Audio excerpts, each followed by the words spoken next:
السلام علیکم.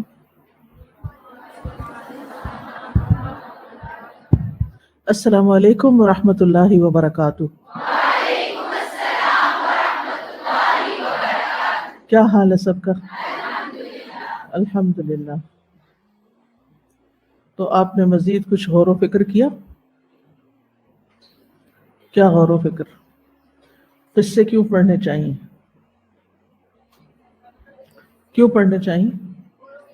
غور و فکر کے لیے. لعلہم یتفکرون، فاقصص القصص لعلہم یتفکرون. میرا کام ہے بیان کرنا اور آپ کا کام ہے غور و فکر کرنا، اور تھرو آؤٹ یہی آپ کا ٹارگٹ ہونا چاہیے کہ جو کچھ بھی ان واقعات میں سے آپ پڑھیں اس پر بھرپور طریقے سے غور و فکر کریں. چلیے شروع کرتے ہیں. نحمده ونصلي على رسوله الكريم، اما بعد فاعوذ بالله من الشيطان الرجيم. بسم الله الرحمن الرحيم. رب اشرح لي صدري ويسر لي امري واحلل عقدة من لساني يفقهوا قولي. الحمد لله العلي الأعلى، خلق فسوى وقدر فهدى. احمده سبحانه واشكره على نعمه التي تترى. لا اله الا الله وحده لا شريك له، له الحمد في الآخرة والأولى. تمام قسم کی حمد اللہ کے لیے ہے جو بلند اور سب سے اعلیٰ ہے. اس نے پیدا کیا، پھر درست اور ٹھیک ٹھیک بنایا، اور اندازہ مقرر کیا اور ہدایت دی. میں اللہ سبحانہ و تعالیٰ کی حمد کرتی ہوں اور اس کی ان نعمتوں پر اس کا شکر بجا لاتی ہوں جو اس نے پے در پے انعام فرمائی. اللہ کے سوا کوئی معبود برحق نہیں، وہ اکیلا ہے، اس کا کوئی شریک نہیں. اسی کے لیے آخرت میں اور دنیا میں ہر قسم کی حمد ہے. تو ہم سب کو کیا کرنا ہے؟ اللہ کی حمد و ثنا بیان کرنی ہے، دل سے الحمدللہ کہنا ہے، کیونکہ جو دل سے اللہ کا شکر ادا کرتا ہے، اللہ کی تعریف کرتا ہے، تو اس کی نعمتوں میں اضافہ ہوتا ہے، اور جو نعمتیں اس کو ملی ہوئی ہیں وہ باقی رہتی ہیں. تو آج ہم نے جو حمد کی خاص طور پر، وہ کس بات پر تھی کہ اس نے پیدا کیا، پھر درست اور ٹھیک ٹھیک بنا دیا. تو آج کی حمد انسان کی تخلیق سے متعلق ہے. آج ہم قرآن مجید میں بیان ہونے والے بہترین قصوں میں سے ایک قصہ جو بنی نوع انسان کے باپ آدم علیہ السلام کا ہے، اس کا ذکر کریں گے، جو اول البشر تھے، سب سے پہلے انسان تھے. اور انبیاء کے تذکروں میں سے بھی سب سے پہلا تذکرہ آدم علیہ السلام ہی کا ہے، کیونکہ وہ سب سے پہلے نبی تھے. اور قرآن مجید میں ترتیب کے اعتبار سے وارد ہونے والے قصوں میں بھی سب سے پہلا قصہ آدم علیہ السلام کا ہے. تو اس اعتبار سے مناسب معلوم ہوتا ہے کہ ہم آج آدم علیہ السلام کے بارے میں بات کریں. آدم علیہ السلام اس زمین پر آنے والے سب سے پہلے انسان ہیں، سب سے پہلے نبی ہیں. ابو امامہ رضی اللہ عنہ سے مروی ہے کہ ایک آدمی نے کہا، اے اللہ کے رسول، کیا آدم علیہ السلام نبی تھے؟ یعنی آپ سے پوچھا گیا کیا وہ نبی تھے؟ تو رسول اللہ صلی اللہ علیہ وسلم نے فرمایا، ہاں، اور ان سے کلام بھی کیا گیا تھا. کس نے کلام کیا؟ اللہ سبحانہ وتعالی نے. عام طور پر ہم بات کرتے ہیں موسیٰ علیہ السلام کی کہ اللہ تعالیٰ نے ان سے کلام کیا، یا رسول اللہ صلی اللہ علیہ وسلم کی جن سے اللہ تعالیٰ نے کہاں کلام کیا؟ شب معراج کے موقع پر. تو ان میں سے کلام کیے جانے والے پیغمبروں میں سے ایک آدم علیہ السلام بھی ہیں جن سے اللہ تعالیٰ نے کلام کیا. یہ اللہ کے چنے ہوئے نبی ہیں جن کے بارے میں سورۃ آل عمران میں آتا ہے، ان اللہ اصطفیٰ آدم ونوحا وآل ابراہیم وآل عمران علی العالمین، بے شک اللہ نے آدم اور نوح کو اور ابراہیم علیہ السلام کے گھرانے اور عمران کے گھرانے کو جہانوں پر چن لیا، یعنی یہ اللہ کے خاص چنے ہوئے بندے تھے۔ تو اللہ سبحانہ تعالیٰ نے ہمیں خبر دی ہے کہ اللہ تعالیٰ نے آدم علیہ السلام کا انتخاب فرمایا، تمام مخلوقات پر منتخب کیا، انہیں اپنے ہاتھ سے پیدا کیا اور ان میں روح ڈالی، اور فرشتوں کو حکم دیا کہ وہ انہیں سجدہ کریں، انہیں اپنی جنت میں ٹھہرایا، انہیں ایسا علم، حلم اور بردباری اور شرف اور فضیلت عطا کی جس کی بنا پر وہ اس وقت کی تمام مخلوقات سے افضل قرار پائے، اور پھر یہ کہ ان کی اولاد کو بھی اللہ تعالیٰ نے عزت بخشی۔ وَلَقَدْ كَرَّمْنَا بَنِي آدَمَ، ہم نے عزت بخشی بنی آدم کو، یعنی آدم علیہ السلام کو تو اللہ نے چنا، انہیں عزت بخشی، انہیں اپنے ہاتھ سے بنایا، اور پھر ان کی اولاد کو بھی عزت بخشی۔ تو تمام مخلوقات میں سے انسان اللہ تعالیٰ کی بہت عظیم مخلوق ہے، بہت بہترین مخلوق ہے۔ تو اس تخلیق پر ہمیں اللہ سبحانہ تعالیٰ کا شکر ادا کرنا چاہیے۔ ان کو اول البشر کہا جاتا ہے اور ابو البشر بھی۔ ابو ہریرہ رضی اللہ عنہ سے روایت ہے کہ رسول اللہ صلی اللہ علیہ وسلم نے فرمایا، اللہ تبارک و تعالی قیامت کے دن لوگوں کو جمع کر کے فرمائے گا، مومن کھڑے ہو جائیں یہاں تک کہ جنت کو ان سے قریب کر دیا جائے گا۔ پس وہ آدم علیہ السلام کے پاس آئیں گے اور کہیں گے، اے ہمارے ابا جان، یعنی ان کو سب لوگ باپ کا درجہ دیتے ہیں، تمام انبیاء بھی اور تمام انسان بھی۔ تو وہ جنت کے قریب پہنچ جائیں گے تو کہیں گے، اے ابا جان، ہمارے لیے جنت کھلوا دیں، ہمارے لیے جنت کھلوا دیں۔ تو وہ کیا جواب دیں گے؟ تمہیں تمہارے باپ کی غلطی نے تو جنت سے نکلوایا تھا، تو میں یہ کام کرنے والا نہیں، یعنی میں نہیں کھلوا سکتا، میرے بیٹے ابراہیم خلیل اللہ کے پاس جاؤ۔ تو یہاں پر آدم علیہ السلام تمام انسانوں کو کیا سمجھتے ہیں؟ اپنی اولاد، اور ابراہیم علیہ السلام کو کیا کہہ رہے ہیں؟ بیٹا، ٹھیک ہے؟ تو آدم علیہ السلام کی اولاد ہونے کے ناطے ہم سب ایک دوسرے کے رشتہ دار بھی ہیں، کہیں نہ کہیں، کسی نہ کسی طرح، کوئی قریب کے اور کوئی دور کے۔ قرآن مجید میں آدم علیہ السلام کے قصے کی تکرار بھی ہوئی ہے، ان کا نام تقریباً 25 بار آیا ہے، اور سورۃ البقرہ، الاعراف، الاسراء، الکہف اور طٰہٰ میں ان کا واقعہ بیان ہوا ہے۔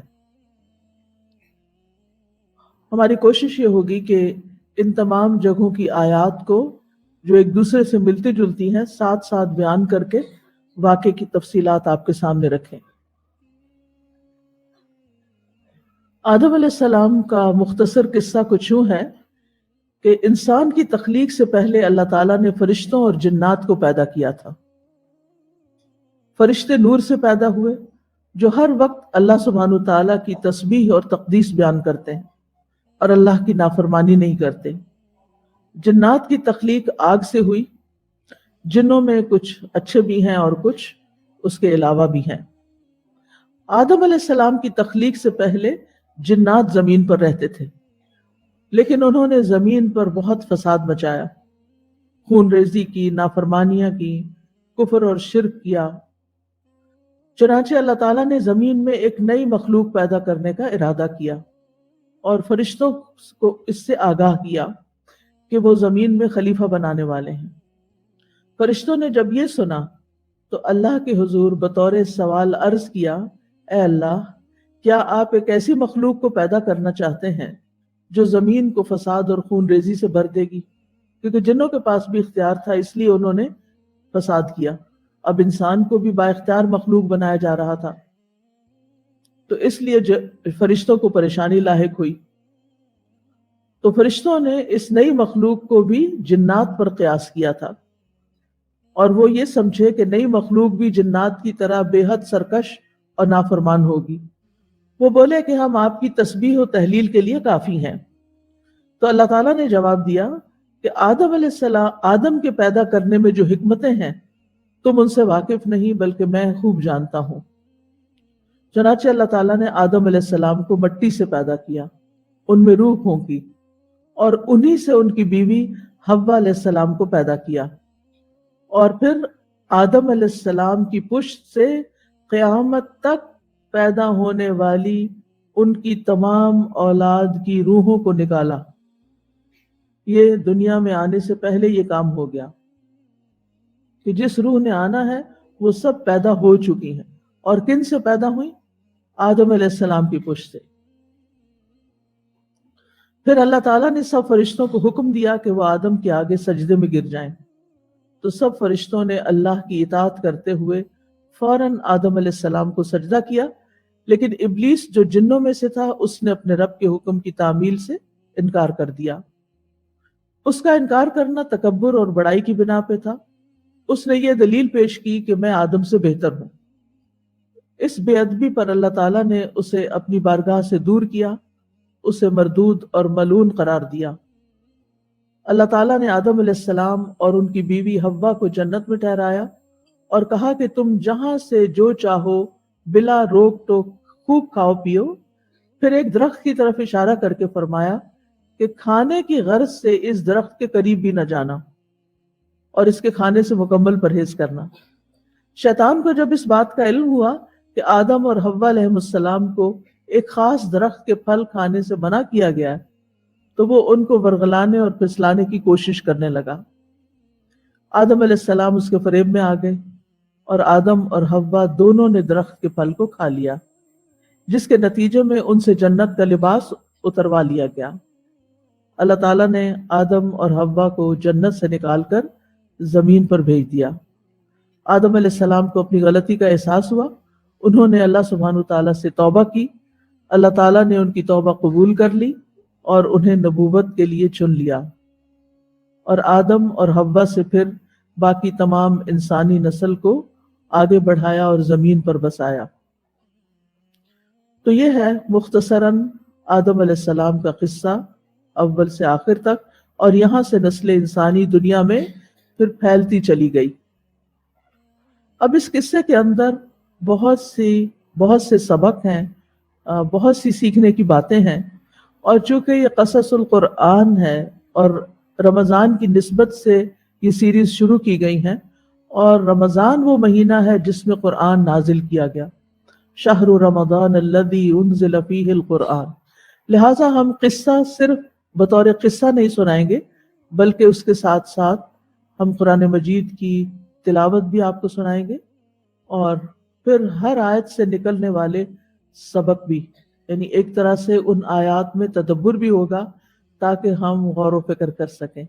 کتاب انزلناہ الیک مبارک لیدبروا آیاتہ ولیتذکر اولو الالباب۔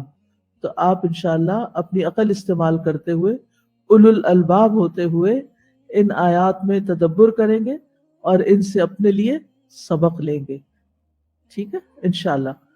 تو آئیے ہم پہلے ان آیات کی تلاوت سن لیتے ہیں، پھر ان آیات پر غور و فکر شروع کرتے ہیں۔ وَإِذْ قَالَ رَبُّكَ لِلْمَلَائِكَةِ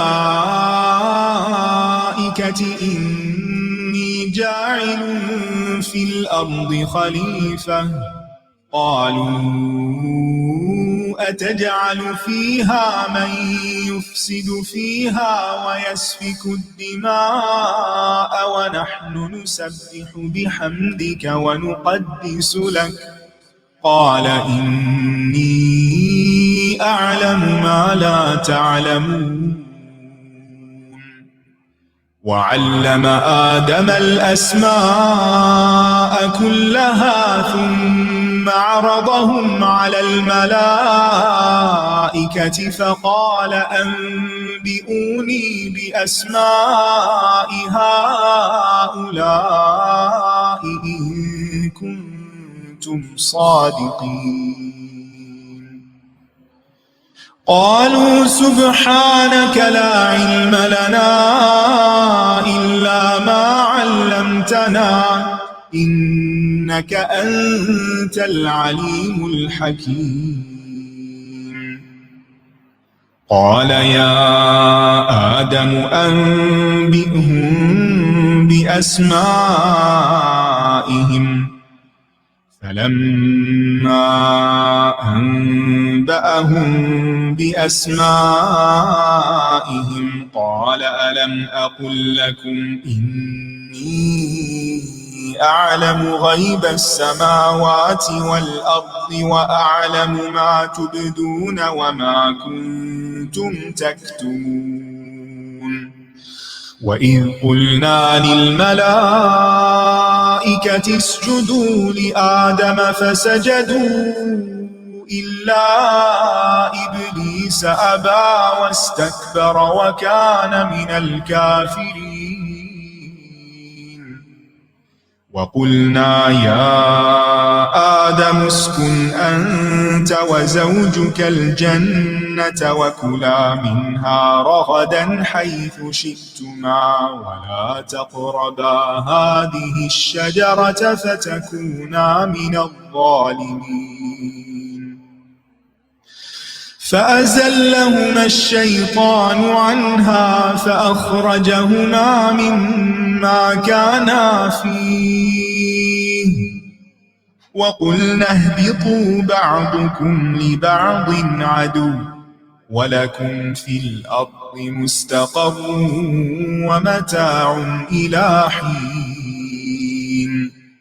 فتلقى آدم من ربه كلمات فتاب عليه إنه هو التواب الرحيم. قلنا اهبطوا منها جميعا فإما يأتينكم مني هدى فمن تبع هداي فلا خوف عليهم ولا هم يحزنون. والذين كفروا وكذبوا بآياتنا أولئك أصحاب النار هم فيها خالدون.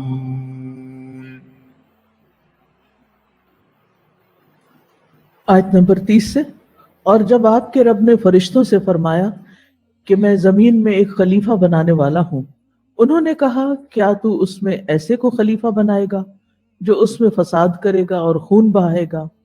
اور ہم تیری تعریف کے ساتھ تسبیح کرتے ہیں اور تیری پاکیزگی بیان کرتے ہیں۔ فرمایا بے شک جو میں جانتا ہوں وہ تم نہیں جانتے۔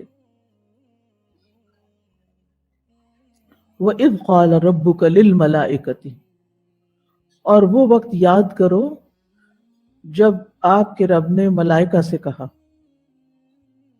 اس جو ہے اس کے اندر اذکر چھپا ہوا ہے، جس کا معنی ہے وہ وقت یاد کرو، یعنی پیچھے جاؤ، سوچو، اس وقت میں پہنچو، یعنی اپنے آپ کو اس وقت میں لے جاؤ جب یہ سب کچھ ہو رہا تھا۔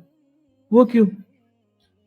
کیونکہ جب انسان وہاں تک پہنچ جاتا ہے امیجنیشن میں تو باتیں زیادہ سمجھ میں آتی ہیں، یوں لگتا ہے جیسے اپنی آنکھوں سے سب کچھ ہوتا ہوا دیکھ رہا ہے۔ کیونکہ اللہ سبحانہ وتعالیٰ نے آدم علیہ السلام کی تخلیق کا ارادہ فرشتوں پر پیش کیا تھا، تو پھر فرشتوں نے جو کچھ کہا اس کا ذکر اس آیت میں کیا گیا ہے۔ فرشتے اللہ سبحانہ وتعالیٰ کی خاص مخلوق ہیں جو نور سے پیدا ہوئے ہیں، اور ملائکہ ملک کی جمع ہے جو الوکا سے نکلا ہے۔ الوکا کا معنی ہوتا ہے ارسال کرنا، بھیجنا۔ تو ملک کو ملک اس لیے کہتے ہیں کہ وہ اللہ تعالیٰ کی طرف سے بھیجا جاتا ہے۔ کس چیز کے لیے بھیجا جاتا ہے؟ مختلف کاموں کے لیے۔ تو آپ نے عقیدہ میں ملائکہ کے بارے میں پڑھا ہوگا، ایمان بالملائکہ، کہ ان کے مختلف کام ہیں، اور سورۃ فاطر میں آتا ہے کہ ان کے یعنی پروں کی تعداد بھی مختلف ہے، ان کے سائزز مختلف ہیں، تو بہرحال ان کو مختلف کاموں کے لیے ڈپیوٹ کیا جاتا ہے، بھیجا جاتا ہے، اور پھر خاص طور پر وحی الہی کو لانے والے بھی جبریل علیہ السلام ہیں، وہ بھی بھیجے گئے اللہ تعالیٰ کی طرف سے۔ ایک دفعہ نبی صلی اللہ علیہ وسلم نے خواہش ظاہر کی کہ جبریل علیہ السلام زیادہ کثرت سے آیا کریں ان کے پاس، تو انہوں نے کہا کہ ہم صرف اللہ کے اذن سے ہی آتے ہیں۔ تو اللہ سبحانہ تعالیٰ ان پر اپنے احکامات نازل کرتے ہیں، مختلف کام ان کو دیتے ہیں، اور یہ بھاگ بھاگ کے کرتے ہیں، اور یہ ایک غیبی جہان سے تعلق رکھنے والی مخلوق ہے، اور ہمیں ان پر ایمان لانا ضروری ہے۔ اگر کوئی شخص ملائکہ کو نہیں مانتا تو وہ مسلمان نہیں ہوتا۔ یہ عالم جن و انس کے علاوہ ایک تیسری مخلوق ہے، ان کی مختلف ذمہ داریاں ہیں، مختلف کام ہیں۔ تو آدم علیہ السلام کی تخلیق کے بارے میں اللہ تعالیٰ نے فرشتوں کو خبر دی۔ دوسری جگہ پر سورۃ صاد میں فرمایا اذ قال ربک للملائکۃ انی خالق بشرا من طین، یہاں جائل کا لفظ آیا ہے، وہاں خالق کا لفظ آیا ہے، دونوں جگہ اسم استعمال ہوا ہے، اخلق نہیں کہا، اجعل نہیں کہا، ٹھیک ہے۔ جائل، علم بلاغت اور علم لغت میں اسم یعنی ایک ہوتا ہے نا اسم اور ایک ہوتا فعل، تو یہاں اسم استعمال ہوا جائل فاعل کے وزن پر۔ اسم ایک چیز کے ثابت ہونے یعنی اس چیز کے قائم ہو جانے پر دلالت کرتا ہے، یعنی ان الامر تم وحصل واستقر وثبت وان لم يحدث فعلا۔ کچھ سمجھ آئی کہ یہ کام سمجھو ہو گیا، تم حصل حاصل ہو گیا، استقر قرار پکڑ گیا، ثبت ثابت ہو گیا۔ سارے لفظ آتے ہیں آپ کو، صرف آپ اپنے آپ کو تکلیف نہیں دینا چاہتے، سوچنا نہیں چاہتے، ایک دم اوور ویلمڈ ہو جاتے ہیں، گھبرا جاتے ہیں کہ یہی پتہ نہیں کیا کہہ دیا ہے۔ اس میں کوئی ہے نیا لفظ نہیں ہے نا، آتے ہیں آپ کو۔ وَإِن لَّمْ يَحْدُثْ فَعْلًا، اگرچہ ابھی واقع ہوا نہیں، تو فعل جو ہوتا ہے نا، فعل کے مقابلے میں اسم زیادہ قوی ہوتا ہے، یعنی ارادے کی پختگی ہے اس میں، کہ یہ تو میں کر ہی سمجھو ہو ہی گیا، یہ تو میں کرنے والا ہوں، میں نے کر ہی دیا، ایسا ہو جا ایسا ہوگا، ٹھیک ہے۔ مثلا ایک ہوتا ہے حافظ اور ایک ہوتا ہے یحفظ، کیا فرق ہے؟ حافظ تو ہو چکا تبھی حافظ کہتے ہیں نا کسی کو، اور یحفظ ابھی کر رہا ہے، ٹھیک ہے۔ تو اسم جو ہے یہ کسی چیز کے ثابت ہونے پر دلالت کرتا ہے۔ تو انی جاعل فی الارض خلیفہ، میں تو لازماً زمین میں ایک خلیفہ بنانے والا ہوں۔ خلیفہ کون ہوتا ہے؟ خلیفہ وہ ہوتا ہے جو کسی کی موت کے بعد یا اس کے غائب ہونے کے بعد اس کا جانشین بنے، یا وہ تمام امور خود سر انجام نہ دے سکنے کی صورت میں بعض معاملات میں اس کا نائب ہو۔ تو یہاں خلیفہ سے مراد اللہ کا خلیفہ لینا درست نہیں، کیونکہ اللہ سبحانہ تعالی نہ تو کہیں غائب ہوتے ہیں اور نہ ہی ان کو کبھی موت آئے گی، وہ ہمیشہ سے ہیں، ہمیشہ رہیں گے۔ تو اس لیے کبھی بھی اللہ کا خلیفہ نہیں ہے، ٹھیک ہے، بلکہ اس سے مراد وہ لوگ ہیں جو نسل در نسل ایک دوسرے کے جانشین بنیں گے۔ تو انسان کو خلیفہ بنانے کے متعلق کئی ایک اقوال ملتے ہیں تفاسیر میں۔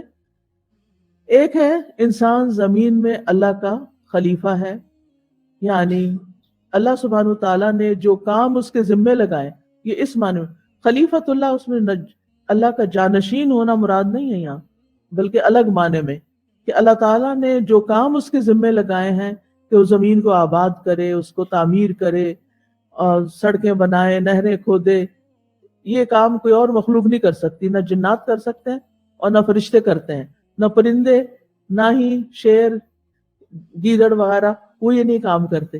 یہ کام کون کرے گا؟ انسان کرے گا، یعنی زمین کو آباد کرنے کا کام. تو اس معنی میں خلیفہ کا لفظ استعمال ہوا ہے کہ جو کام اس کے ذمے لگائے جائیں گے وہ کام کرے گا، اور کام وہ اللہ سبحانہ وتعالیٰ کی طرف سے ایک طرح سے اس کو الہام کیے جائیں گے. دوسرا ہے آدم علیہ السلام اپنے سے پہلے کی مخلوق کے نائب ہیں، اور پہلے کی مخلوق کون ہے؟ جنات. تیسرا انسان ایک دوسرے کا خلیفہ، یعنی ایک انسان دنیا میں آتا ہے، اپنا کام کرتا ہے، پھر وہ بچے پیدا کرتا ہے، تو وہ بچے اس کے کیا بن جاتے ہیں؟ جانشین، جو اس انسان کے فوت ہونے کے بعد یا کہیں چلے جانے کے بعد اس کے مال و متاع اور اس کی ذمہ داریوں اور وہ کام جو کر رہا ہے اس کو آگے لے کے بڑھتے ہیں.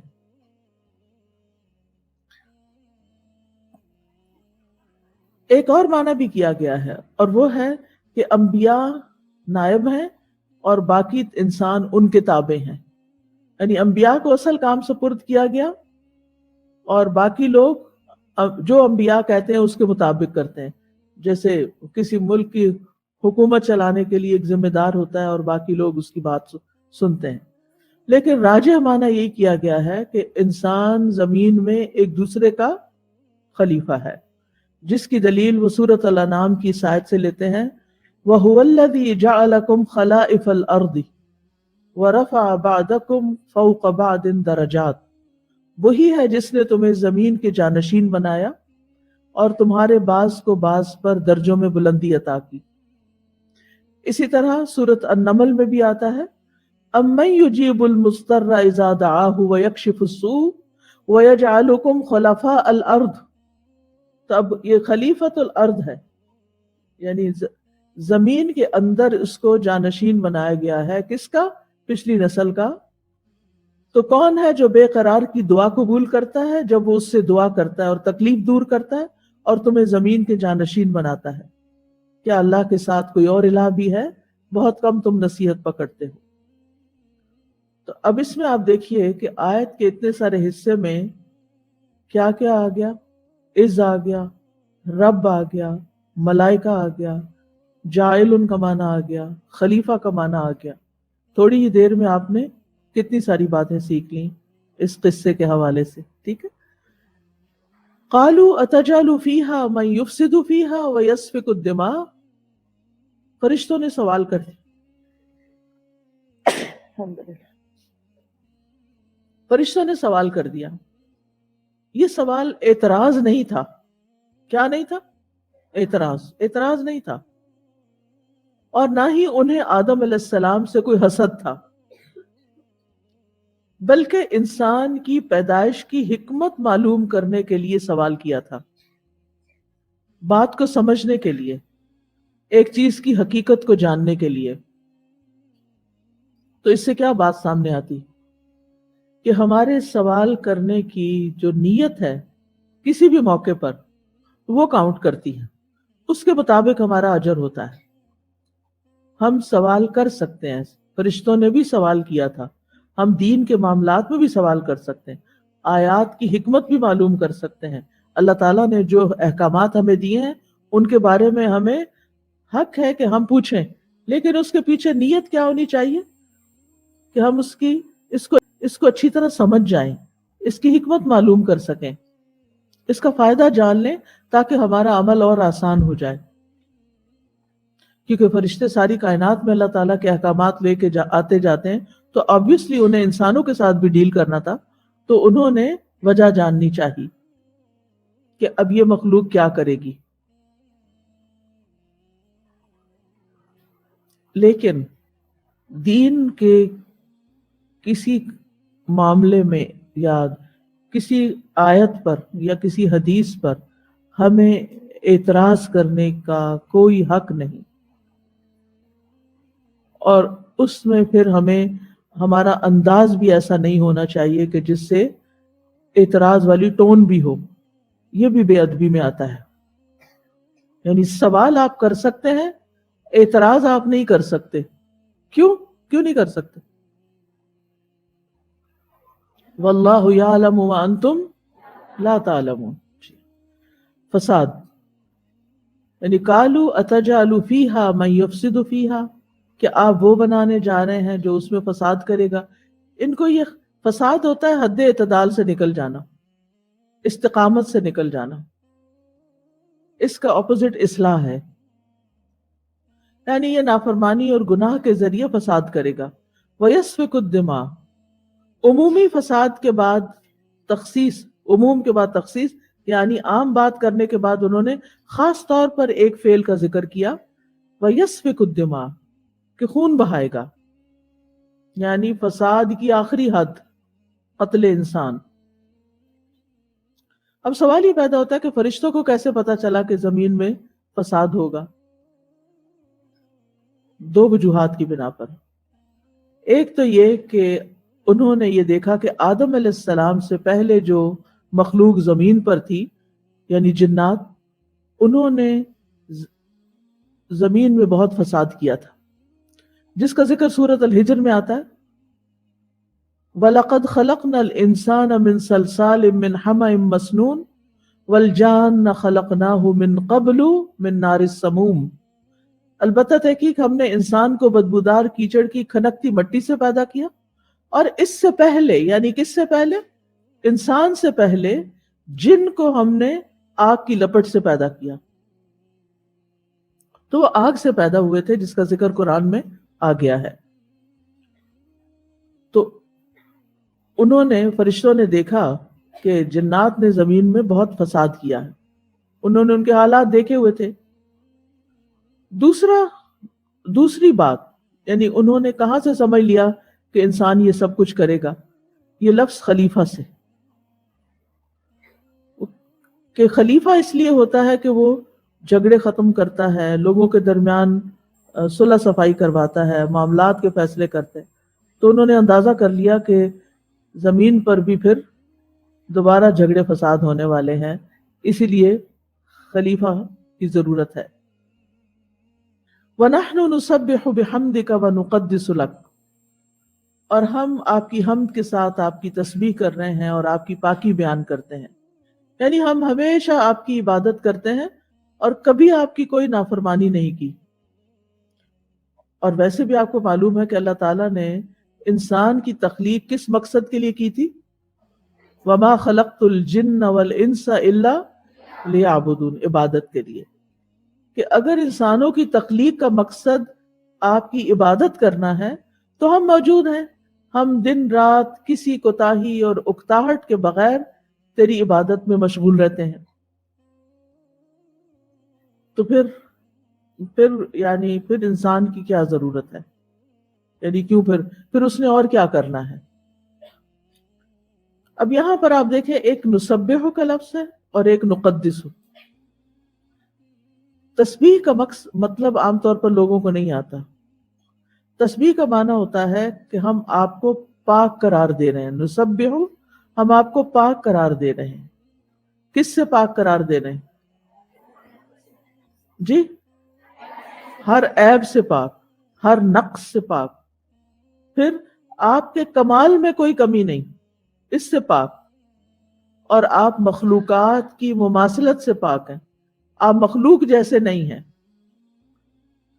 ان تمام چیزوں سے اللہ تعالیٰ کو منزہ اور پاکیزہ قرار دیا جاتا ہے.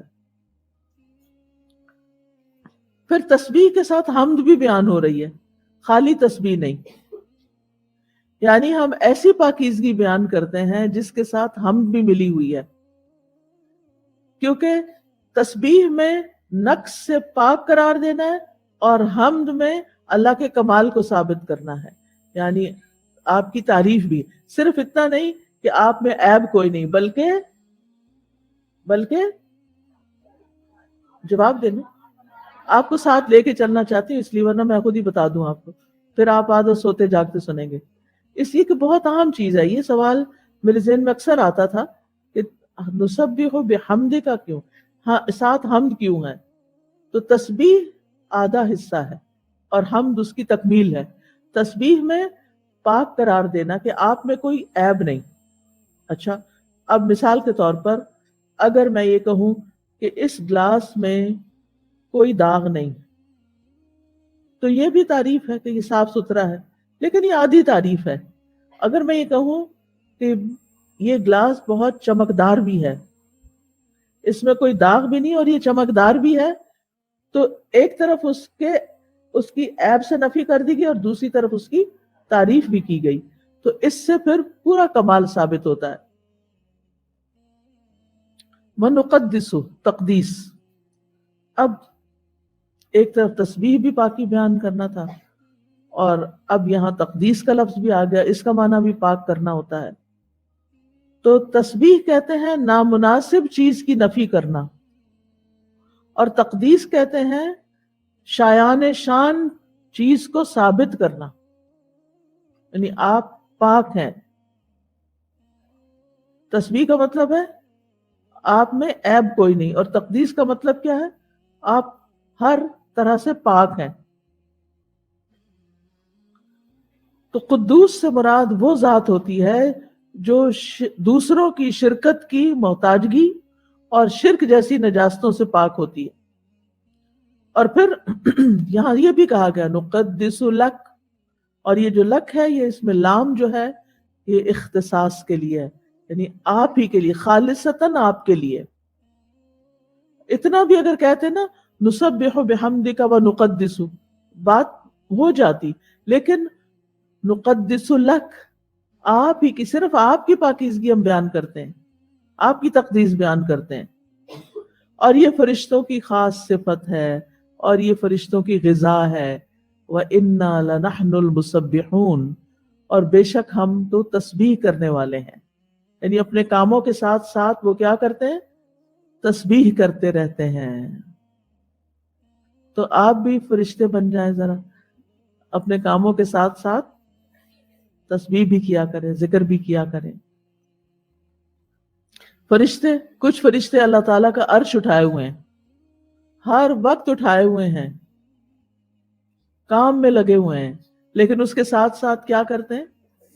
تسبیح کرتے ہیں، دعائیں بھی کرتے ہیں۔ الذین یحملون العرش ومن حولہ یسبحون بحمد ربہم ویؤمنون بہ۔ اچھا، آپ میں سے کس کس کو عادت ہے روٹی پکاتے ہوئے تسبیح کرنے کی؟ کوئی الحمدللہ، کچھ لوگوں کے ہاتھ کھڑے ہوئے ہیں، باقی ہاسٹل کے لوگ ہوں گے ان کو کبھی پکانے کی ضرورت ہی نہیں، ان کو تو من و سلوہ ملتا ہے۔ لیکن ان کی اور بہت سی ڈیوٹیاں ہیں، وہ صفائی ستھرائی کا کام کافی کرتے رہتے ہیں۔ تو جب آپ اپنے کمرے کو صاف کریں، اپنے ہاسٹل کو صاف کریں، تو ساتھ ساتھ آپ نے کیا کرنا؟ تسبیح۔ کچھ لوگ بس یہ کرتے ہیں کہ وہ رقیہ لگا چھوڑتے ہیں یا پھر کوئی تلاوت لگا دیتے ہیں، وہ بھی اچھی بات ہے، لیکن صرف پیسو لسننگ کرنا کافی نہیں ہوتا، ٹھیک ہے؟ اپنی زبان سے بھی کچھ نہ کچھ پڑھا کریں، اور یہ عادت ڈیولپ کریں۔ یہ عادت ڈلنے سے ہوتی ہے، ویسے نہیں ہوتی۔ پچھلے دنوں چونکہ بہت سی ٹریولنگ تھی تو مختلف جگہوں پہ لوگوں کو دیکھنے کا اتفاق ہوا، تو بعض اوقات یہ ہوتا ہے کہ لوگ بیٹھے ہوتے ہیں انتظار میں نا، اور ان کے ہونٹ سلے ہوئے ہوتے ہیں۔ نہیں سمجھ آئی؟ کسی چیز کے انتظار میں بیٹھے تو ہونٹ سلے ہوئے ہوتے ہیں، گاڑی میں بیٹھے ہوتے ہیں ہونٹ سلے ہوئے ہوتے ہیں، سخت تکلیف ہوتی ہے، سخت۔ کیوں؟ کہ ان کو پتہ ہی نہیں کہ اس وقت ان کے پاس کیا کچھ کمانے کا کتنا بڑا موقع ہے۔ ایک دفعہ الحمدللہ کہنے سے میزان بھر جاتا ہے، تو بیٹھے بیٹھے کتنی دفعہ آپ میزان بھر سکتے ہیں، اور یہ کل کو بہت کام آنے والا ہے، لیکن ہم اس کی پرواہ نہیں کرتے۔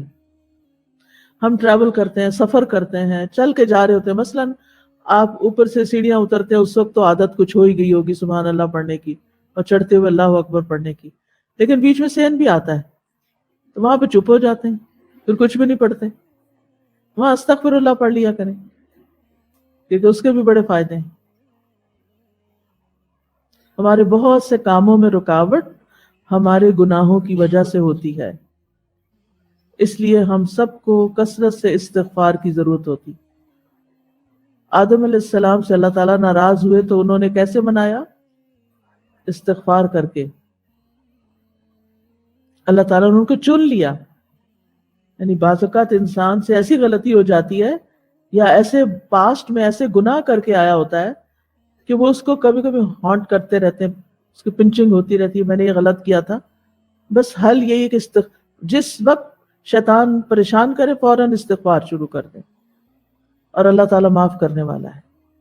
اور نہ صرف یہ کہ معاف کرنے والا ہے بلکہ چن لینے والا ہے. ٹھیک ہے نا. اللہ تعالیٰ ہماری طرح نہیں ہے کہ ہم اگر کسی نے ماضی میں کوئی غلطی کر دی ہمارے ساتھ یا کسی کے ساتھ, یا اس سے کوئی غلطی ہو گئی, ہم اس کو معاف نہیں کرتے.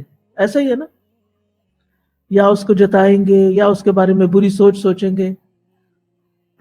ایسا نہیں کرنا چاہیے.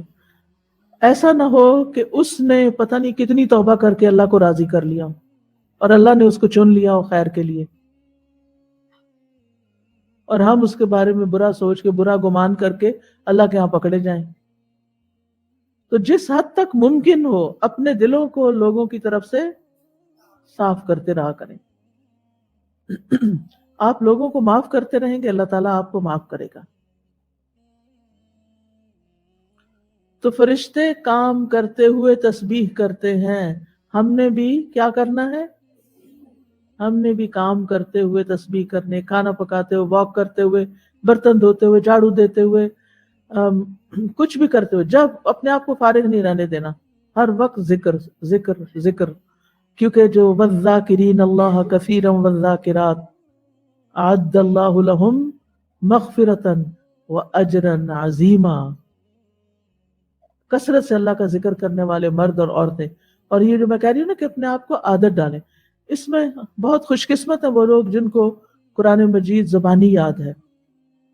آپ بس سورت کو شروع تو کر دیں, کوئی اگر آپ کو بیچ میں بولنے ڈسٹرب کرنے والا نہیں تو آپ دیکھیں گے آپ حیران ہوں گے کہ آپ تھوڑے سے وقت میں ایک کے بعد ایک سورت اور سپارے پہ سپارہ پڑھتے جائیں گے.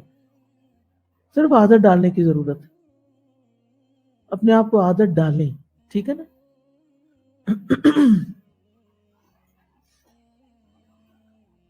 تو فرشتے اللہ تعالیٰ کی تسبیح کرتے ہیں. ابو ذر کہتے ہیں کہ رسول اللہ صلی اللہ علیہ وسلم سے سوال کیا گیا کون سا کلمہ افضل ہے؟ آپ نے فرمایا جسے اللہ نے اپنے فرشتوں کے لیے یا ان سمیت اپنے تمام بندوں کے لیے منتخب فرمایا. سبحان اللہ و بحمدہ, یہ پسندیدہ کلمات میں سے. اور وہ بھی حدیث آتی ہے نا, کلمتان حبیبتان الی الرحمن ثقیلتان فی المیزان خفیفتان علی اللسان. وہ کون سے؟ یس, سبحان اللہ و بحمدہ سبحان اللہ العظیم. تو اللہ تعالیٰ نے ان کو کیا جواب دیا؟ قال انی اعلم ما لا تعلمون. بس مختصر سا جواب کہ خلیفہ مقرر کرنے کی ضرورت اور مصلحت کو میں جانتا ہوں, تم نہیں سمجھ سکتے, تم نہیں جانتے. کیونکہ اللہ کو پتا تھا کہ اس زمین پر اللہ تعالیٰ جن لوگوں کو بھیجے گا وہ صرف فساد کرنے والے نہیں ہوں گے, ان میں سے بہت سے لوگ اصلاح کرنے والے بھی ہوں گے. انبیاء ہوں گے, صدیقین ہوں گے, شہداء ہوں گے, صالحین ہوں گے, مقربین ہوں گے, سابقین ہوں گے, متقین ہوں گے, متوکلین ہوں گے, مؤمنین ہوں گے, مسلمین ہوں گے. ایسے لوگ ہیں زمین پر, ہوتے ہیں نا. تو پھر فرشتوں کو جو خوف تھا یا فکر تھی وہ دور ہو گئی. اچھا, اب جب اللہ تعالیٰ نے یہ فرما دیا کہ میں جانتا ہوں جو تم نہیں جانتے, تو کیا فرشتوں نے پھر آگے کوئی اور آبجیکشن کیا؟ اگر کبھی آپ کی والدہ یا والد یا آپ کا کوئی ٹیچر آپ کو ڈیٹیل نہ بتائے اس کام کی جو وہ کرنے والا ہے اور آپ کو سمجھ نہیں آ رہی وہ کیوں کر رہا ہے. مثلا آپ کہیں جا رہی ہیں اور آپ کا بچہ آپ سے پوچھتا ہے آپ کہاں جا رہی ہیں, اور آپ اس کو بتانا نہیں چاہتے, اور آپ اس کو یہ کہتے ہیں مجھے معلوم ہے جہاں بھی میں جا رہی ہوں. تو یہ نہ جھوٹ ہوگا, ٹھیک ہے نا, اور ضروری بھی نہیں کہ آپ ہر چیز بتائیں، بعض اوقات نہیں بتائی جا سکتی، ہر بات نہیں بتائی جا سکتی، اور ہر وقت موقع بھی نہیں ہوتا. اور اس حکمت کو بھی یہاں سے سیکھیں. جب ہم دیکھتے ہیں کہ کسی کے لہجے میں کوئی ایسا سوال ہے جو ہمارے کسی کام کے بارے میں ہے، ہماری کسی ذات کے بارے میں ہے، تو ہمارا رویہ کیا ہوتا ہے اس وقت؟ ہم کیا کرتے ہیں؟ ہم اپنے آپ کو ڈیفینڈ کرنا شروع کر دیتے ہیں. ہر وقت ڈیفینسو موڈ میں ہونے سے نکل آئیں، اپنے اندر کانفیڈنس پیدا کریں. آپ کو پتا ہونا چاہیے آپ کوئی کام کیوں کر رہے ہیں. اور یہ خاص طور پر دین کے داعیوں کے حوالے سے یہ بات کہوں گی کہ جو لوگ دین کی دعوت کا کام کرتے ہیں، بعض اوقات ان کے اپنے گھر والے ہی نہیں سمجھتے کہ وہ کیوں کر رہے ہیں اور یہ کیا کر رہے ہیں اور اس کام کا کیا فائدہ ہے. لہٰذا آپ ان کو ایک دفعہ سمجھاتے ہیں، 2 دفعہ سمجھاتے ہیں، پھر تیسرے دن پھر وہی اعتراض شروع کر دیتے ہیں. تمہیں کتنی تنخواہ مل رہی ہے اس سے؟ تمہیں کیا مل رہا ہے؟ تمہیں کیا فائدہ ہوگا؟ تو اس وقت پھر عام طور پہ لوگ کیا کرتے ہیں؟ ڈیفینسو ہو جاتے ہیں، یا غصے میں آ جاتے ہیں، یا اریٹیٹڈ ہو جاتے ہیں کہ آپ کیوں مجھے روز یہ بات کرتے ہیں. ٹھیک ہے، اچھا، اس کا یہ مطلب نہیں کہ ہم کسی وقت کسی بات کی وضاحت ہی نہ کریں اور ہر وقت یہی بات کہنا شروع کر دیں کہ مجھے پتا ہے. میں یہ صرف ایک خاص سچویشن کی بات کر رہی ہوں. موقع کی مناسبت سے آپ صرف اتنی سی بات کر دیں جس سے دوسرے کو کچھ نہ کچھ جواب مل جائے. کسی اور وقت میں اس کی تفصیل بھی بتا دیں تاکہ دوسرے کو تسلی ہو جائے. لیکن ہر وقت ہر بات کی صفائی دینا ضروری نہیں ہوتا، کیونکہ کچھ لوگ اتنا تنگ کرتے ہیں، وہ کہتے ہیں نہیں بس ہم ذرا کلیئر کرنا چاہتے ہیں. یہ جو کلیئر کرنا ہے نا، یہ بڑا وقت ضائع کرنے والا کام ہوتا ہے. اچھا، پھر ایک دفعہ بتائیں گے، کلیئر کریں گے، ابھی ان کی تسلی نہیں ہوتی، پھر وہ وہی کہانی دوبارہ سنانے لگیں گے. اگر آپ کہیں بھی مجھے سمجھ آ گئی آپ جو کہہ رہی ہیں، نہیں میں ذرا کلیئر کرنا چاہتی ہوں. ان عادتوں سے باہر نکلیں. آپ کا بہت بڑا ہم و غم یہ ہونا چاہیے کہ آپ نے اپنے وقت کو بچانا ہے. گفتگو مختصر کیا کریں، باتیں کم کیا کریں، لغویات سے دور رہیں. والذین هم عن اللغو معرضون، اور اس وقت کو بچا کر کچھ قرآن حفظ کر لیں، کچھ دعائیں یاد کر لیں، کوئی اچھی کتاب پڑھ لیں، کسی کے کام آ جائیں، کچھ سنوار لیں. میں نے یہ دیکھا کہ جو لوگ بہت باتیں کرتے ہیں نا، وہ اکثر اپنے کاموں کو بھول جاتے ہیں. ان کو اہم کام بھول جاتے ہیں. ان کی کاموں کی طرف کوئی توجہ نہیں ہوتی. ان کے کاموں میں ایکسیلنس کا لیول بھی نہیں ہوتا، کیونکہ ان کی ساری توجہ کس پہ ہوتی ہے؟ فضول باتیں کرنے پر، جن کا کوئی مقصد نہیں. کیونکہ وہ یہ باتیں کر کر کے وہ اپنے آپ کو خوش کرتے رہتے ہیں. ٹھیک ہے، باتیں کر کے انسان اپنے غم بھلا سکتا ہے. ہر انسان کی زندگی میں کچھ چیلنجز ہوتے ہیں، لیکن ان کا حل یہ نہیں کہ آپ فضول باتیں کر کے اپنا اور دوسروں کا وقت ضائع کر کے اپنے غم بھلائیں. کچھ لوگ فون پہ آپ کو پکڑ لیتے ہیں، کچھ ٹیکسٹ کر کر کے آپ کو تنگ کرتے ہیں. ایسے سب جنوں کو قابو کریں. کیسے کریں گے؟ کوئی بتائے گا؟ آپ میں سے کوئی بتائے گا؟ جی، کسی کے پاس حل ہی نہیں ہے. لگتا ہے سب اس کا شکار ہے. مجھے پتا کیا چیز بہت ڈراتی ہے. میں سوچتی ہوں کہ جب موت کا وقت آئے گا اور اس وقت اگر میں یہ کہوں کہ میری ساری جمع پونجی زندگی کی آپ لے لیں، سب کچھ لے لیں، مجھے 5 منٹ اور دے دیں کہ میں کچھ اللہ کا ذکر کر لوں، معافی مانگ لوں، توبہ کر لوں، کوئی صدقہ خیرات کر لوں، دیں گے مجھے؟ 1 سیکنڈ بھی نہیں دیں گے. اور ابھی میرے پاس ڈھیروں سیکنڈز ہیں، ڈھیروں منٹس ہیں، ڈھیروں گھنٹے ہیں، دن ہیں. میں کیوں نہیں ان کو استعمال کرتی؟ ہر لمحے کے لیے فکر مند ہوا کریں کہ اس کو میں نے کہاں استعمال کرنا ہے.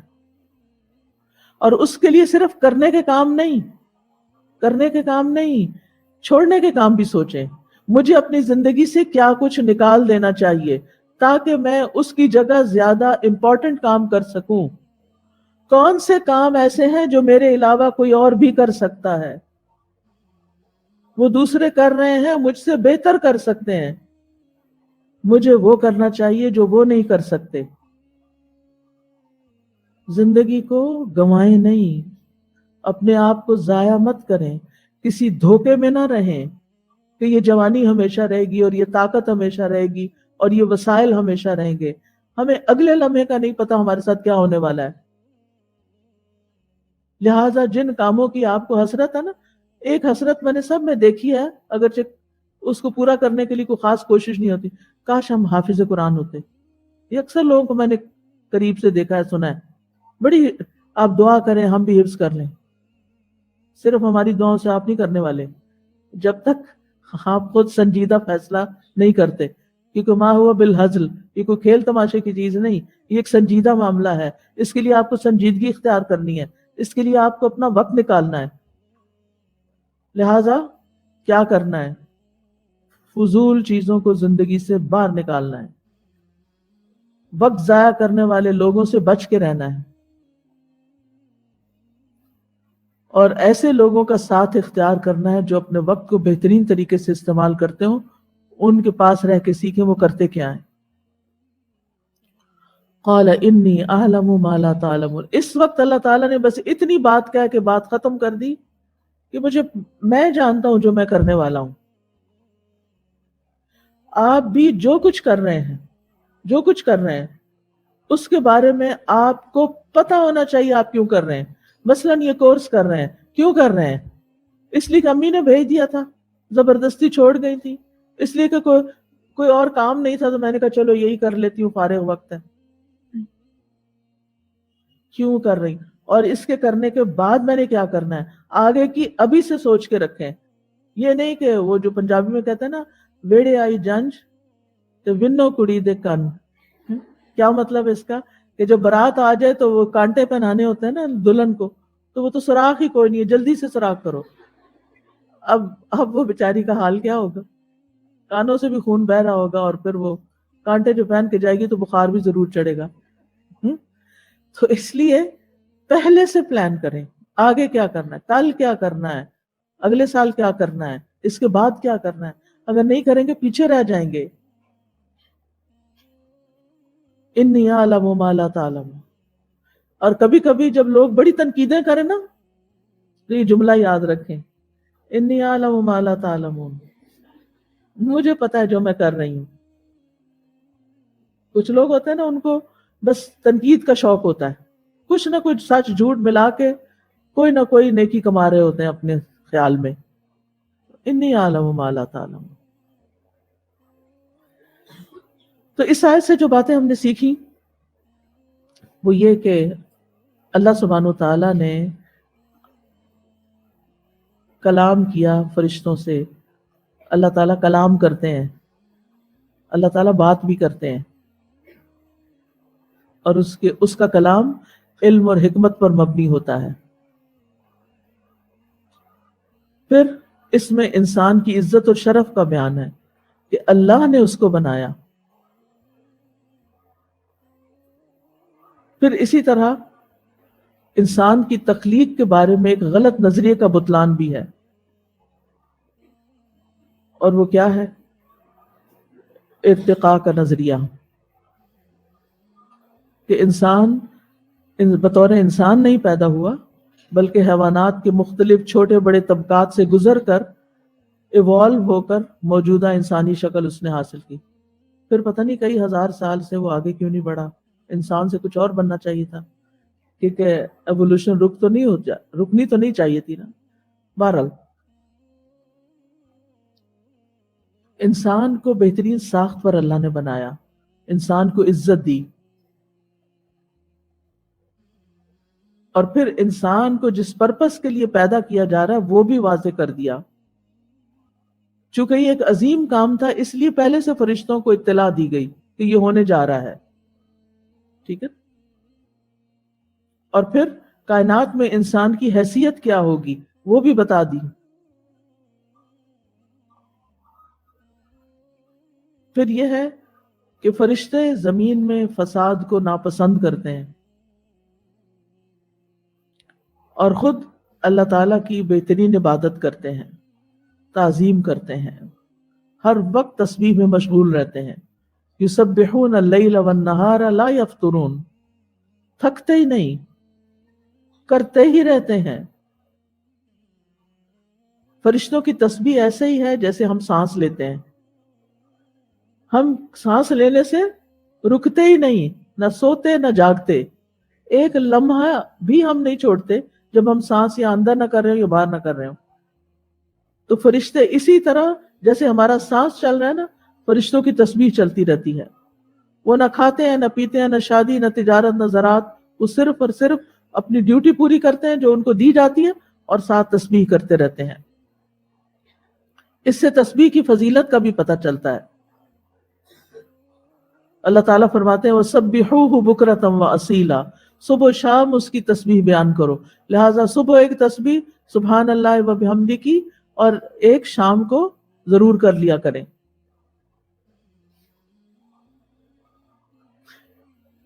یہاں اس سے یہ بات بھی پتہ چلتی ہے کہ اگر انسان اپنی نیت درست رکھے اور نیت درست کر کے اپنے پسندیدہ ترین کام کو دوسروں سے شیئر کر لے تو اس میں کوئی حرج نہیں. فرشتوں نے جو ان کا بہترین کام ہے کیا، تسبیح، اس کو اپنی اس صفت کو بیان کیا. یہ کوئی تکبر نہیں تھا، کوئی بڑائی کی بات نہیں تھی، بلکہ مثلاً اگر آپ کوئی اچھا کام کرنا جانتے ہیں اور کسی کو ضرورت ہو تو آپ وہاں ذکر کر سکتے ہیں کہ میں یہ کام جانتی ہوں، میں آپ کی ہیلپ کر سکتی ہوں. اس میں کوئی بڑائی کی بات نہیں ہے، یعنی کوئی بری بات نہیں ہے. بس دکھلاوا اور فخر جتانا مقصود نہیں ہونا چاہیے. نبی صلی اللہ علیہ وسلم نے فرمایا تھا میں اولاد آدم ہوں اور کوئی فخر کی بات نہیں. لیکن اگر اس میں انسان یہ کہے کہ میں بہت پاک انسان ہوں یا بڑا نیک انسان ہوں تو اس سے منع کیا گیا. جھوٹی تعریفیں بھی اپنی نہیں کرنی چاہیے اور اس کے ساتھ ساتھ اپنی پاکی نہیں بیان کرنی چاہیے. فلا تزکوا انفسکم هو اعلم بمن اتقى. پھر یہ کہ فرشتے غیب نہیں جانتے، فرشتوں کے پاس جزوی علم ہے اور اللہ کا علم کامل ہے. اور آخری سبق اس میں یہ ہے کہ انسان اگر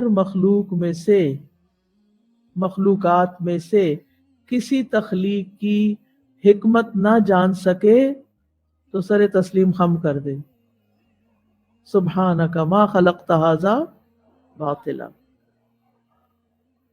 بعض اوقات آپ انہونی قسم کی چیزیں دیکھ، بعض اوقات ہم صرف پرندے ہی دیکھتے ہیں تو ہم سوچتے ہیں پتہ نہیں یہ کیوں بنے، ان کا کیا کام ہے، ان کی کیا حکمت ہے.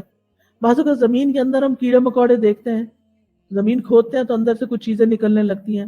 پتھروں میں، پہاڑوں میں، درختوں میں، جنگلوں میں طرح طرح کی مخلوقات ہیں. اور اب تو آپ دیکھیں کہ سوشل میڈیا کے دور میں اور پھر مختلف ایسی ایجنسیز ہیں، ایسی کمپنیز ہیں کہ جو نئی نئی چیزیں نکال کے، آپ ناسا کی ویب سائٹ پہ جائیں، آپ نیٹ جیو پہ جائیں، آپ مختلف جگہوں پہ انسٹاگرام پہ یا ویسے ویب سائٹس پہ آپ دیکھیں تو حیران ہوں گے کہ کیا کیا تخلیقات سامنے آ گئی جو آج سے 10 سال پہلے بھی لوگوں کو پتہ ہی نہیں تھا ان کا. سمندر کی مخلوقات کو دیکھیں تو اس میں طرح طرح کی چیزیں ہیں. تو اس وقت دل میں ضرور خیال آتا ہے نا کہ پتہ نہیں یہ کیوں بنی، کیا کرتی ہے، اس کا کیا کام ہے، اس کا کیا مقصد ہے. تو اگر ہمیں مقصد نہیں پتا کسی کی تخلیق کا تو ہمیں کیا کرنا چاہیے؟ کیا کرنا چاہیے؟ اللہ نے کسی مقصد سے ہی بنایا، اللہ کو پتا ہے اس نے اسے کیوں بنایا. آدم علیہ السلام کی تخلیق کے بارے میں چند باتیں اور بھی ضروری ہیں کرنا. پہلی بات تو یہ کہ آدم علیہ السلام کو مٹی سے پیدا کیا گیا اور قرآن مجید میں ہی مٹی کے مختلف اوصاف بیان ہوئے ہیں. سب سے پہلے تراب مٹی کو کہتے ہیں نا، ڈسٹ کو. ان مثل عیسی عند اللہ کمثل آدم خلقہ من تراب ثم قال له کن فیکون، بے شک عیسیٰ علیہ السلام کی مثال اللہ کے نزدیک آدم کی مثال کی طرح ہے کہ اسے تھوڑی سی مٹی سے بنایا، پھر اسے فرمایا ہو جا تو وہ ہو گیا۔ تو آدم علیہ السلام کیسے پیدا ہوئے؟ مٹی سے پیدا ہوئے، لیکن کلمہ کن بھی، اور حدیث سے پتہ چلتا ہے کہ اللہ تعالیٰ نے ان کا ڈھانچہ اپنے ہاتھ سے بنایا تھا۔ ٹھیک ہے، ابھی میں آگے وہ حدیث ریفرنس کے ساتھ آپ کو بتاؤں گی۔ اب آپ دیکھیں کہ آج کے ہمارے بچے کتنے کنفیوز ہوتے ہیں، اور یہیں سے بگاڑ شروع ہو جاتا ہے جب انسان یہ سمجھتا ہے کہ میں تو خود سے خود ہی بن گیا ہوں ایوالو کرتے کرتے، اللہ نے مجھے نہیں بنایا، اور وہ اللہ کا انکار کر دیتے ہیں۔ تو جب کبھی آپ بچوں کو یا کسی کو بھی آدم علیہ السلام کا قصہ سنائیں تو ان کی تخلیق کا جو عمل تھا اس کو بھی ضرور بیان کریں کہ وہ کیسے پیدا ہوئے۔ تو پہلی چیز کیا؟ تراب تھی، سب سے پہلے تراب لی گئی، پھر طین۔ اذ قال ربک للملائکۃ انی خالق بشرا من طین، یہ سورۃ صاد کی آیت ہے۔ جب تیرے رب نے فرشتوں سے کہا کہ بے شک میں تھوڑی سی مٹی سے ایک بشر بنانے والا ہوں، اب جو تراب تھی اس میں پانی ڈلا تو وہ طین بن گئی۔ ٹھیک ہے، اگلا مرحلہ آ گیا۔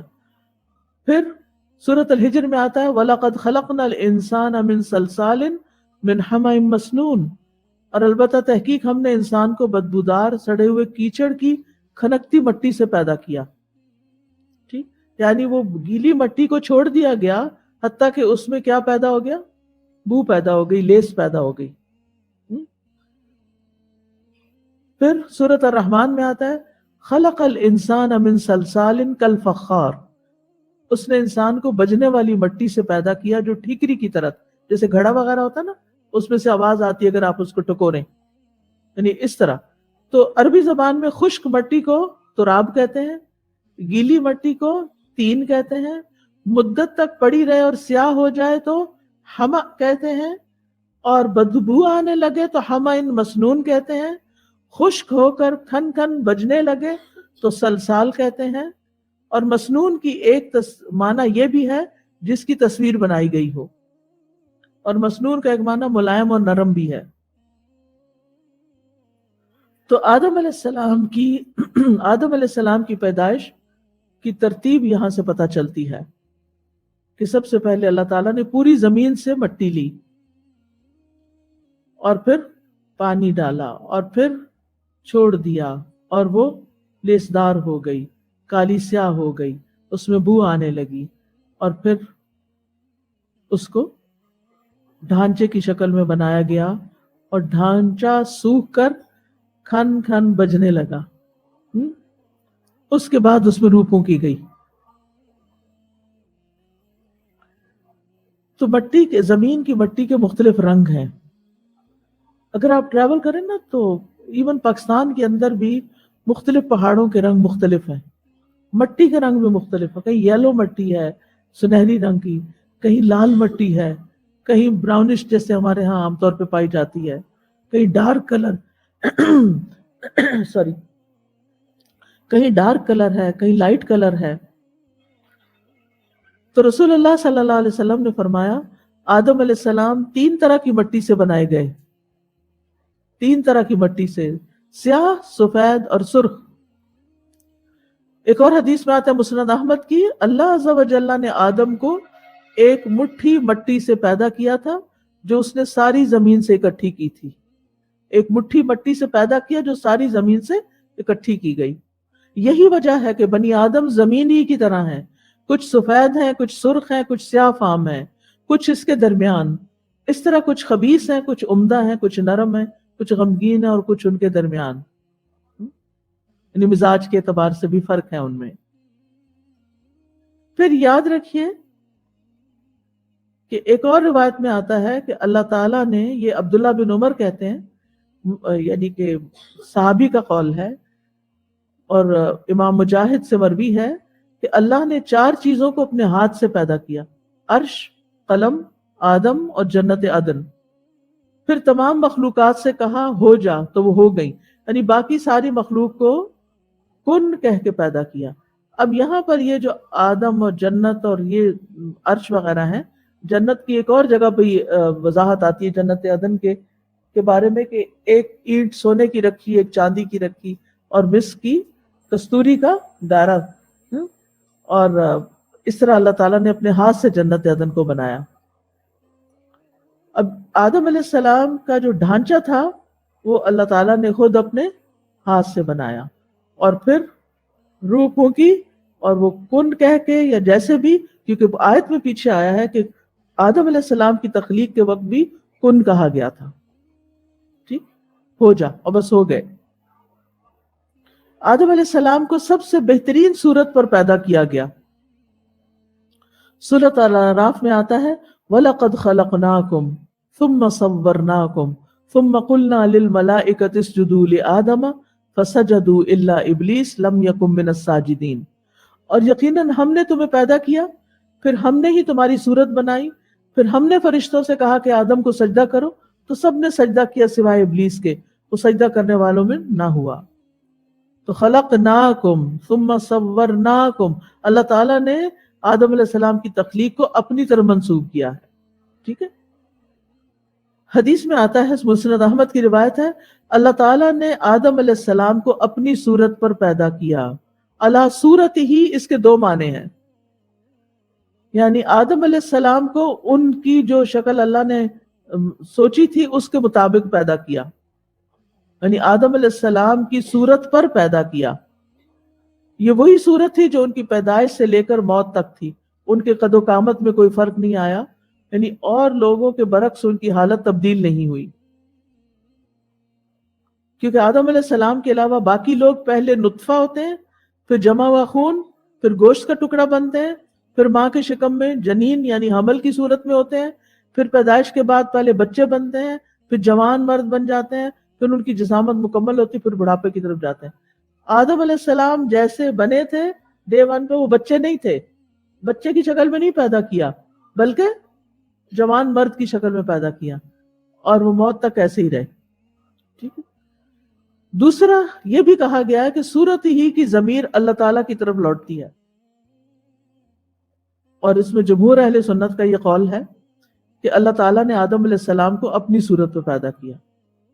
اب صورت کا مطلب اللہ تعالیٰ جیسے نہیں پیدا کیا، سمجھ آئیے، لیسا کمثلہ شیء، یعنی آدم اللہ تعالیٰ کی طرح نہیں تھے، بلکہ اس کی شرح وہ یہ بیان کرتے ہیں کہ اللہ سننے والا، دیکھنے والا، کلام کرنے والا ہے، تو یعنی جو جیسے اس کی شان کے لائق ہے. تو اس کا مطلب یہ ہے کہ انسان کے اندر بھی اللہ نے سماعت رکھی، بصارت رکھی، لیکن وہ اللہ کی طرح نہیں ہے، یعنی اللہ تعالیٰ نے انسان کو بھی کچھ ایسی کوالٹیز دی. ٹھیک ہے، اس کا یہ مطلب نہیں کہ انسان کا چہرہ اللہ تعالیٰ کے چہرے کی طرح ہے، یہ انسان کی سماعت اللہ کی طرح، ایسا نہیں ہے اس کا معنی. پھر یہ کہ آدم علیہ السلام کا قد بہت لمبا تھا. کتنا تھا؟ 60 گز. یس. قیامت کے دن جب لوگ جنت میں داخل ہوں گے تو وہاں ان سب کا قد بھی اتنا ہو جائے گا. حدیث میں آتا ہے، صحیح بخاری کی حدیث ہے، جو کوئی بھی جنت میں داخل ہوگا وہ آدم علیہ السلام کی شکل اور قامت پر ہوگا. آدم علیہ السلام کے بعد انسانوں میں اب تک قد چھوٹے ہوتے رہے ہیں. آدم علیہ السلام کو جمعے کے دن پیدا کیا گیا، دیگر مخلوقات کو جمعہ کے دن عصر کے بعد پیدا کیا گیا. اب آپ دیکھیے کہ آدم علیہ السلام کو باقی ساری مخلوقات کے بعد پیدا کیا گیا. زمین، آسمان، جن، فرشتے سب کچھ پیدا ہو چکے، سب سے آخر میں. تو گویا پہلے ان کا گھر تیار کیا گیا، پھر ان کو لایا گیا. اور یہ تخلیق کائنات کا نچوڑ ہے، اور سب سے بہترین چیز ہے. انسان عقل، شکل، سماعت، بصارت، ہر اعتبار سے باقی تمام مخلوقات پر فضیلت رکھتا ہے، اور یہی اس کو عزت بخشی گئی ہے. اور یہ بھی کہا جاتا ہے کہ باقی مخلوقات انسان کے لیے بنی ہے، ٹھیک ہے، انسان کی خدمت کے لیے. تو سب سے آخر میں کیوں بنایا؟ اس کی حکمت یہ بتائی جاتی ہے کہ ساری چیزیں بنانے کے بعد سب سے بہترین چیز بنائی گئی تاکہ ان سب سے کمپیئر کیا جائے کہ کوئی بھی ان جیسا نہیں ہے، وہ سب سے بہترین ہے. جیسے اللہ نے کتابوں میں سب سے افضل کتاب، نبیوں میں سب سے افضل نبی، امتوں میں سب سے افضل امت سب سے آخر میں رکھی. ٹھیک ہے. تو آدم علیہ السلام کی تخلیق کے بعد انہیں کچھ دیر، حدیث میں آتا ہے، ایسے ہی پڑا رہنے دیا گیا. السلسلہ صحیحہ کی حدیث ہے، جب اللہ تعالیٰ نے آدم علیہ السلام کا ڈھانچہ تیار کر لیا تو یوں ہی چھوڑ دیا. ابلیس اس کے ارد گرد گھوم کر اسے دیکھنے لگ گیا. جب اس نے دیکھا کہ یہ اندر سے خالی ہے، کہا میں اس کے مقابلے میں کامیاب ہو جاؤں گا. یہ ایسی مخلوق ہے جو خود پہ قابو نہیں پا سکے گی. بہرحال اس ڈھانچے میں پھر اللہ نے اپنی روح پھونکی. سورۃ الحجر میں فَإِذَا سَوَّيْتُهُ وَنَفَخْتُ فِيهِ مِن رُوحِي فَقَعُوا لَهُ سَاجِدِينَ. جب میں اسے درست کر لوں اور اس میں اپنی روح سے پھونک دوں تو تم سب اس کے آگے سجدہ کرنا. اب یہ نفخت فیہ من روحی، اپنی روح میں سے اللہ نے اپنی طرف منسوب کیا. یہ اضافت تشریفی ہے، عزت دینے کی نسبت ہے. اس کا یہ مطلب نہیں کہ اللہ کے روح کا کوئی حصہ ہے ہم، اس طرح تو شرک ہو جاتا ہے. ٹھیک ہے، کیونکہ اللہ کی طرح تو کوئی چیز نہیں، اور ہر چیز اللہ ہی کی ہے نا. زمین اللہ کا، آسمان اللہ کا، روح بھی اللہ کی، اور اس میں سے اللہ تعالیٰ نے انسان کے اندر پھونکا. سورۃ سجدہ میں آتا ہے ثم صواہ ونفخ فیہ من روحہ، اللہ نے اسے درست کیا اور اس میں اپنی ایک روح پھونکی. جب اللہ تعالیٰ نے اپنی روح آدم علیہ السلام میں روح پھونکی تو حدیث میں آتا ہے وہ ان کے سر تک پہنچی تو وہ چھینکے اور الحمدللہ رب العالمین کہا. اللہ تعالیٰ نے جواباً یرحمک اللہ کہا. اور پھر یہی ہمارے لیے بھی حکم ہے، اس لیے اس میں بخل نہ کریں. اور پھر یہ بھی ہے کہ یہ انہیں الہام کیا گیا تھا کہ وہ الحمدللہ کہیں چھینک آنے پر. اور مخلوق کی تخلیق کے وقت اللہ تعالیٰ نے اپنی کتاب میں لکھا تھا ان رحمتی تغلب غضبی، میری رحمت غضب پر حاوی ہے.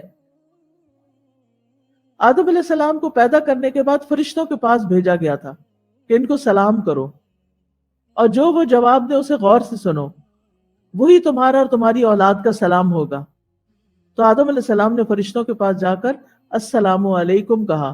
انہوں نے کہا السلام علیکہ ورحمۃ اللہ.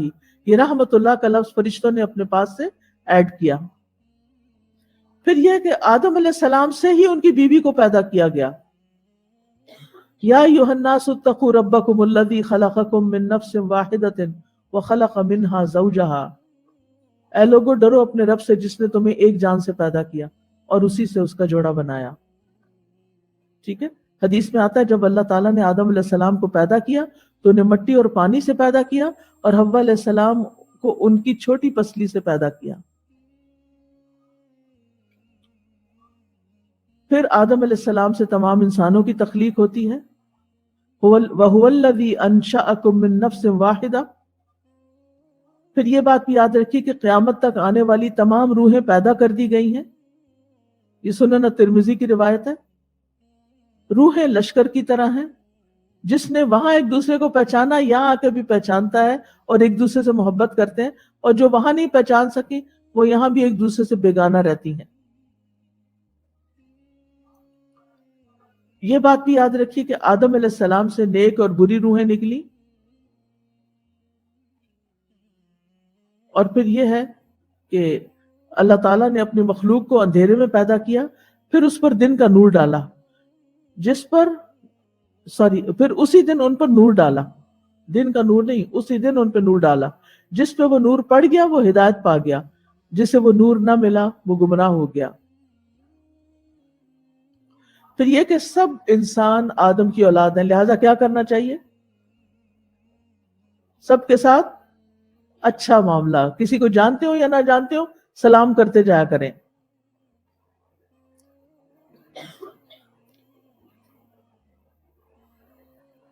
آدم علیہ السلام کو ان کی تمام اولاد دکھائی گئی. اللہ تعالیٰ نے اولاد آدم سے عہد بھی لیا تھا. وہ عہد کون سا تھا؟ عہد الست. الحمدللہ کہ آپ کو تو بہت اچھی طرح پتا ہے. آج کے لیے اتنا ہی کافی ہے. یہ آدم علیہ السلام کی تخلیق سے متعلق بات ہے کہ کس طرح پیدا ہوئے. اگر کوئی کوشچن ہو تو آپ لکھ کے دے سکتے ہیں, کل انشاءاللہ جواب دے دوں گی, اس میں لے آؤں گی, کہیں نہ کہیں انکارپوریٹ کر دوں گی. اور سوری تھوڑا سا ٹائم اوپر ہوا ہے, لیکن مجھے یہ چیپٹر مکمل کرنا تھا. اچھا, جزاکم اللہ خیرن. کچھ مہمان بھی آئے ہوئے ہیں محافظ ٹاؤن گوجرانوالہ سے, تو آپ لوگ کلاس کے بعد اس طرف آ کے بیٹھ جائیں تو میں آپ سے ملاقات کر لیتی ہوں. سبحانک اللہم و بحمدک اشہد ان لا الہ الا انت استغفرک و اتوب الیک. السلام علیکم ورحمۃ اللہ وبرکاتہ.